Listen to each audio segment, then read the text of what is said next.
Hello, Brian. This is Brian, the actor, Right. the comedian. He's doing the striptease now, look. Oh, is he? Da, da, da, da, da, da. This is supposed to be a club night, you know? It's not a striptease night. I did? Okay, in fact. Yeah, good. I said, well, rarely. I said, but it does happen. It does happen. Obviously, it does happen. Blow me. One, whack into the head. Seconds later, whilst the one was retrieving, whack, straight into the formation flying into the head. Precision flying. Actually, I will have you know. No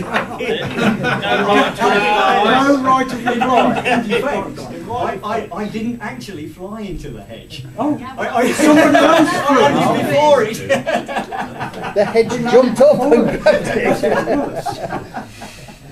but yes, it was hilarious. I mean, it was literally seconds. The bloke had seconds before the bloke asked, does anybody fly into the hedge? Bang, bang. In formation. Right. I'm glad most of these people are here tonight. Well, all of them. DICKHEAD. Yes. Twice. Twice. He's flying a hand-launched plane, which he managed to what appeared to be hurled directly at the ground, brought it back to the pits, wing off and bits and bobs. It wasn't too badly damaged, prop broken, this, that and the other. And he confessed to not having done his pre-flight checks. Had he done his pre-flight checks, sorry, not doing his pre-flight checks at all. Had he done his pre-flight checks, he would have noticed that his elevator wasn't working. When I asked him if there was any particular reason why his elevator wasn't working, he said, well, it's not plugged in. So, it gets worse. It gets worse. However, that's one incident for DICKHEAD. There's another incident for DICKHEAD involving the same aircraft moments later. There's the front end, right? And he's trying to sort out something inside. He's got the front end. Balanced on his soft dangly bits. And I said, DICKHEAD, that's armed. And he'd got a live electric aircraft stuck in his groin whilst he was fucking around inside. So therein comes the safety bit, which I mentioned earlier. For Christ's sake, disarm your electric planes before you do anything to them.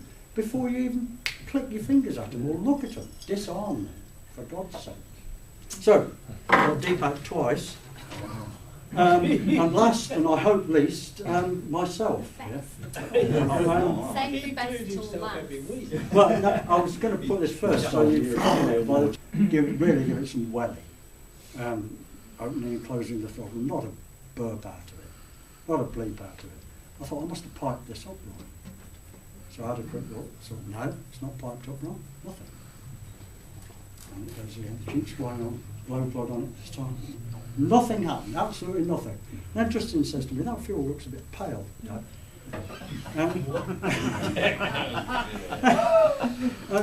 Bear in mind, this fuel came from one of the most precise gentlemen who has ever been in this club.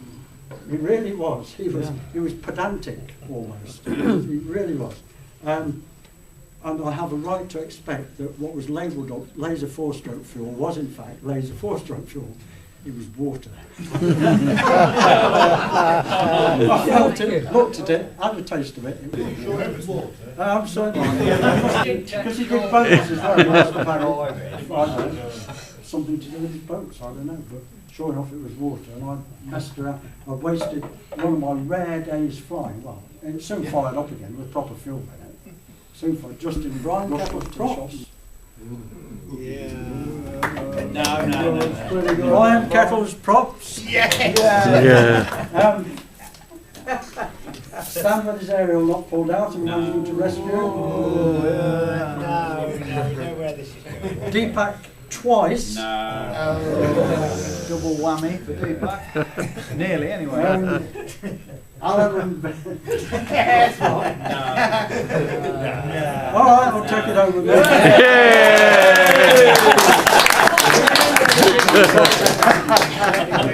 Right, Any other business? You've seen, and I said, hey, that's brilliant. He said, yeah, it's absolutely terrific. Well, that wasn't connected. He'd done 2 flights to show me how good it was. With half an hour. That's my apologies from Max and apologies from Benny. Any other apologies you want me to note? If not, welcome to this meeting.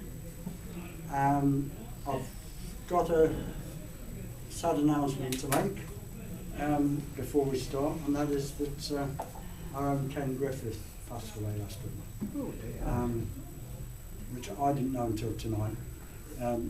Bill and Stan are going to the funeral, I understand. Yeah? Brian and Stan. Brian, sorry? Brian and Stan. You said Bill Brian and Stan. Stan. I didn't know either, did you just tell me? Yeah, it's quite a shock. It is, yeah. Yeah, I know he's getting on. Right, Viv, minutes of the last meeting, please. Okay. Apologies, none. Minutes read and agreed. Matters arising. Open Spaces rep from the council has read proposed rules for Burbage Common. Looks like there should be no problems with an April start. Chairman's report. Burbage Common, as per matters arising. A new logbook has now been put in the site hut, and no further comments have been received on the homestead. Secretary's report, indoor flying on the 5th of March, usual venue at Brighton-on-Dunsmore. Treasurer's income was 201, expenditure 12, and a net inflow of 189, which gave total funds of 14,916, and funds available same time last year was 16,349. We have 62 members so far this year, comparing with 56 last year. Increase in site rent this year. Rent will be 4,750.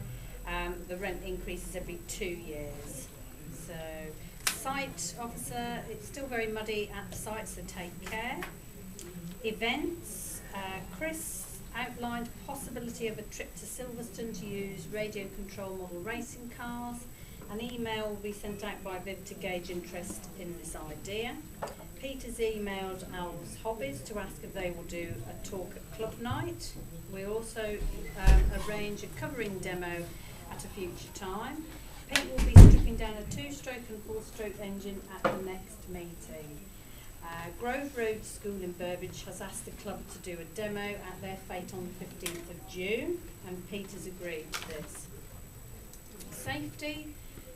Chris will put a replacement sign at the entrance to the field gate, and please record any safety incidents or accidents in the logbook if anything happens, and please remember not to fly over the boundary hedge with the homestead. Raffle was won by Granville Robinson, and Chris Toon had second, and the Richard Cranium went to Stan, and that's it. We're all happy with that? Yep. I'm very happy. Well, Stan was. Okay, no matters arising. Okay, Chairman's report. Briefly, Burbage Common. In the last minutes, I'd reported that it seems to drag on this. That I'd been in contact with my contact again. What he did say he would do is get all the information from the guy who's leaving and bring me back later this week. If he hasn't run by the end of tomorrow, I shall have him on Friday. The fact that he knew nothing about it doesn't seem to worry him, but as well. And that's all I've got, other than a number of comments when we come to the social bits. Okay, so any questions for me?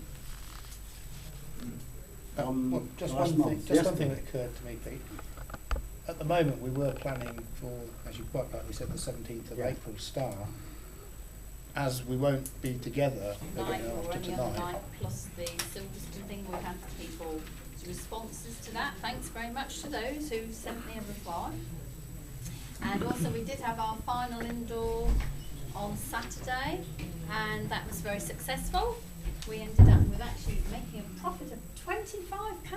It's amazing. Profitable every time we do it. So that's it for now, but we will look to doing more at the end of the year, but I'm going to do it by booking it nearer the time, because then we know for certain whether we get that main hall, whether we should know if there's any wedding. Total incoming during the month 457. Total outgoing 13, leaving an inflow of 444, giving total funds available against funds last year, which has been above for well over a year. However, we have got the site rent to pay, but we did have the site rent to pay after that. Okay, new members this month, James Watty, he's not here. Is he? No. And Lawrence Spencer, he's not there. Quite a healthy month. Quite a healthy month. Any questions on the figures? I can answer limited questions on the figures. I can tell you the £13 is stationary. Well, nothing at the site as such. I would just say though, if we go ahead on the 17th down the common, Pete and I are trying to get a windsock together as well, so that we can kind of jam that in the ground down there early in the day, hopefully. We'll have to kind of see going on if we get a locker or something down there, whether we can actually keep it down there permanently. Last year. And Harry Gilks, a name that should ring a lot of memories.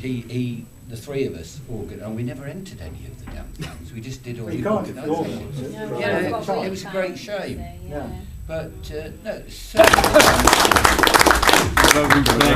Pete's was done a week after Pete's, so Pete's certificate has arrived.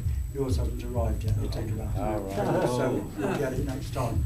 So I've got to take this back home with me. So we've got 2 A certificates, and we've got a couple more getting close as well, which is nice. But you have to remember we're keeping the 2 things: learning to fly and also taking the cakes. Right, we have this month.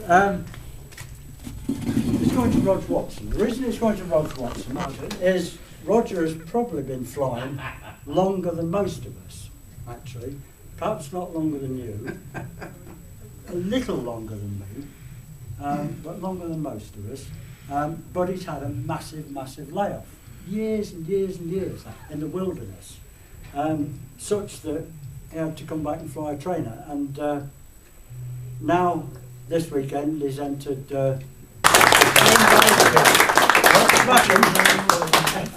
Cheers, okay. Thank you.